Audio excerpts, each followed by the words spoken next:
ರಾಜ್ಯದಲ್ಲಿ ಓಸಿಸಿಸಿ ವಿನಾಯಿತಿ ನೀಡಿದರೆ ಹೊಸ ವಿದ್ಯುತ್ ಸಂಪರ್ಕ ಸಚಿವ ಕೆಜೆ ಜಾರ್ಜ್ ಘೋಷಣೆ. ಬೆಂಗಳೂರು: ರಾಜ್ಯ ಸರ್ಕಾರದ ಇತರ ಇಲಾಖೆಗಳ ಒಪ್ಪಿಗೆ ನೀಡಿದರೆ ಮೊದಲಿನಂತೆ ಎಲ್ಲ ಕಟ್ಟಡಗಳಿಗೂ ಓಸಿ ಮತ್ತು ಸಿಸಿ ಇಲ್ಲದೆಯೇ ವಿದ್ಯುತ್ ಸಂಪರ್ಕ ನೀಡಲು ಸರ್ಕಾರ ಬದ್ಧವಾಗಿದೆ ಎಂದು ಇಂಧನ ಸಚಿವ ಕೆಜೆ ಜಾರ್ಜ್ ವಿಧಾನ ಪರಿಷತ್ನಲ್ಲಿ ಭರವಸೆ ನೀಡಿದ್ದಾರೆ.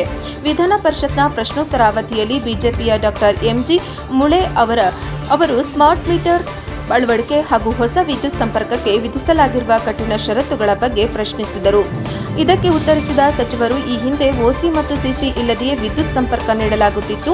ಆದರೆ ಸುಪ್ರೀಂ ಕೋರ್ಟ್ ಆದೇಶದ ನಂತರ ಕೆಇಆರ್ಸಿ ಸೂಚನೆ ನೀಡಿದ್ದು ಓಸಿ ಸಿಸಿ ಇಲ್ಲದ ಕಟ್ಟಡಗಳಿಗೆ ವಿದ್ಯುತ್ ಸಂಪರ್ಕ ನೀಡಬಾರದೆಂದು ತಿಳಿಸಿದೆ.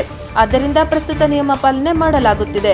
ನಗರಾಭಿವೃದ್ಧಿ ಇಲಾಖೆ, ಪೌರಾಡಳಿತ ಇಲಾಖೆ ಮತ್ತು ಗ್ರೇಟರ್ ಬೆಂಗಳೂರು ಪ್ರಾಧಿಕಾರವು ಈಗಾಗಲೇ 40/60 ಅಳತೆಯ 2 ಮಹಡಿಯ ಕಟ್ಟಡಗಳಿಗೆ ಓಸಿಸಿಸಿ ವಿನಾಯಿತಿ ನೀಡಲು ಸಚಿವ ಸಂಪುಟ ಸಭೆಯಲ್ಲಿ ಅನುಮೋದನೆ ಪಡೆದಿದೆ. ವಿಸ್ತರಣೆಯ ಭರವಸೆ.